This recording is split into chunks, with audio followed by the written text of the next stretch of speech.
everybody, my name is Adria Smith and I want to thank everybody for coming out today. Today I'm here to inform you of the importance of returning your 2010 census. What is a census?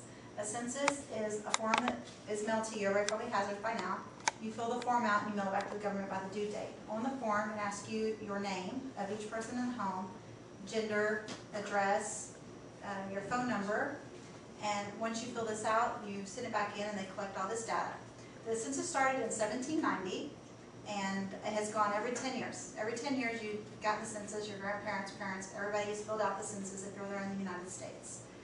What the government does with the census when you return it is they collect all the information and this information is put into a database. The database then tells our government geographically how many people we have living in each state, how many people we have zoned in each area of the state. What this does is it helps our government determine how many public schools we need to build, how many community centers, libraries, nursing homes, hospitals, anything that has to do with public places pretty much that our government runs. It tells them what they need. But you know, like I said, parks includes public parks. What the census does is everybody needs to return it because it also determines how many seats your state has in the House of Representatives. So everybody wants to return it, so we make sure we're all accounted for and we have all the seats that we deserve. So when you receive the census, what do? You fill it out. There's enough for 6 people. If you have more, you need to get another form from your regional office. When you fill out the information on each person, there's different panels. You have to make sure the information is truthful. All the information must be truthful. If you lie on the census, it doesn't help your community in any way, shape, or form. The government keeps an accurate count of everybody in the areas for the purpose of, as I mentioned. There's also, the government allocates $400 billion a year to build schools, to do other community things.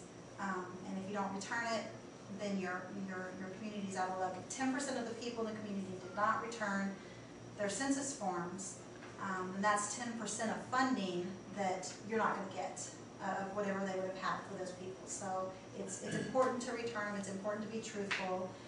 Even if the person is living with you temporarily, if that's where they're housed at the time when the census comes, you're to fill out the information on that person. So if you have questions as far as the census and you don't understand how to fill it out, there are regional offices that you can call and they'll help you through the questionnaire. If you're not sure how to answer the race, because I know there's a lot of mixed races, they will help you determine which race to put on your census form. As I stated, it's every 10 years. The census is taken every 10 years. And just to give you all a perspective of how important the census is, if we go back from 1940 census to 1950 census, our dwellings went from 37 million to 45 million. In the 19th century, we had an average of 35% growth. So if we didn't have a census and our growth was like that, then our schools would be severely overcrowded. Hospitals, you think triage is bad when you go to the emergency room.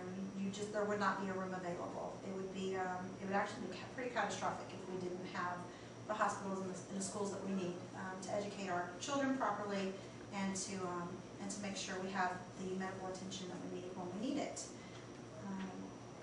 What do they do with your information? The census, they're very quiet about where their offices are. That's why you have to call. You can't just go sit at one of the offices. They're discreet. But you send it back. A person actually takes your information, manually keys it into a system. They don't tell us exactly what kind of system or anything like that, but I guess for hacking purposes. But you take the information, they take the information and they key that information. That information goes into a database. This database is where they collectively take the information and they come up with the disbursements of the $400 billion a year to the schools. We go back to the same thing, what it's used for. You think, oh, I'm giving them a lot of my personal information, my address, who's living in my home, and which is very personal information, and anyone wants to know how many children live in your home and stuff like that. But when you go to work for the Census Bureau, you take an oath.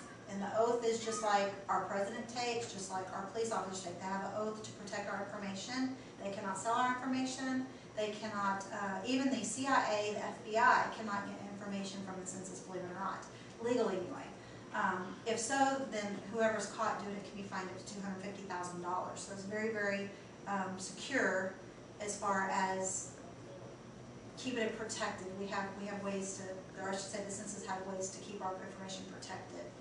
And there's harsh consequences if anybody leaks any information.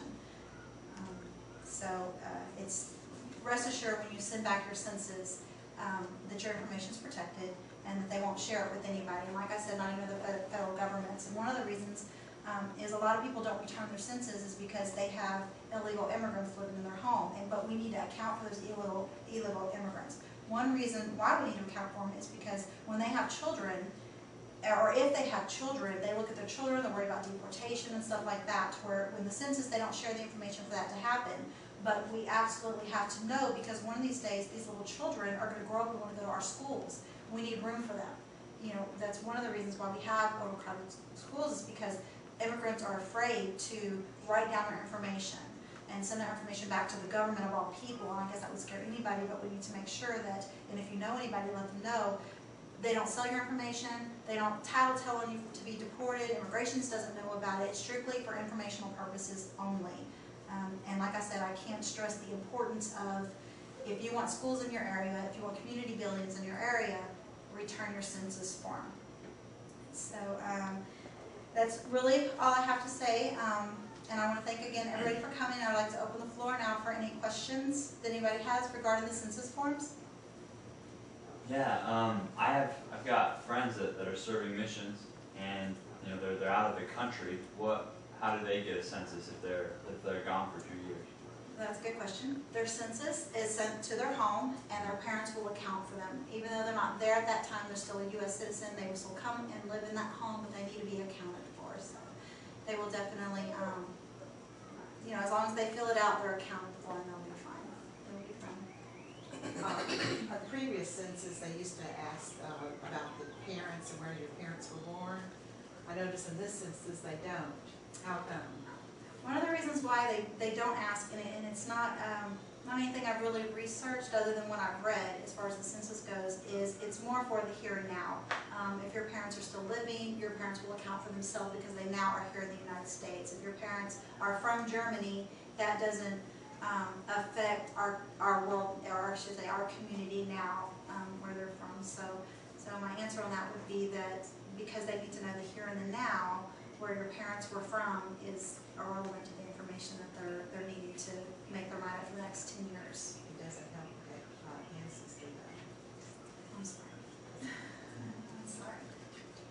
Yes, what if you haven't sent in your census and they come to your door to get the information?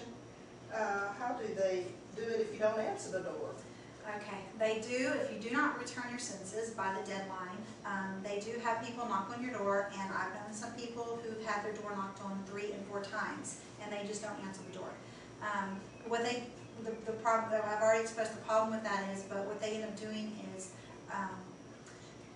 it's a federal form that you have to fill out. It's a law that you have to fill it out, and if someone is avoiding it purposely, they can be fined up to $5,000. So when they knock on your door, answer your door, answer your door, because the ultimate penalty would be a fine up to $5,000, and they're hurting the community.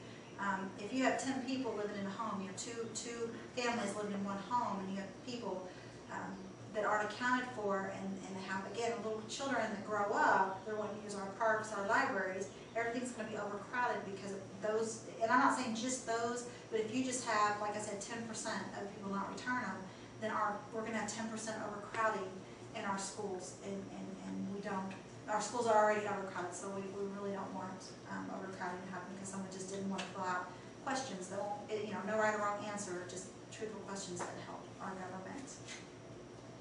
Are there any other questions? Why don't they ask how many families live in a house opposed to how many people live in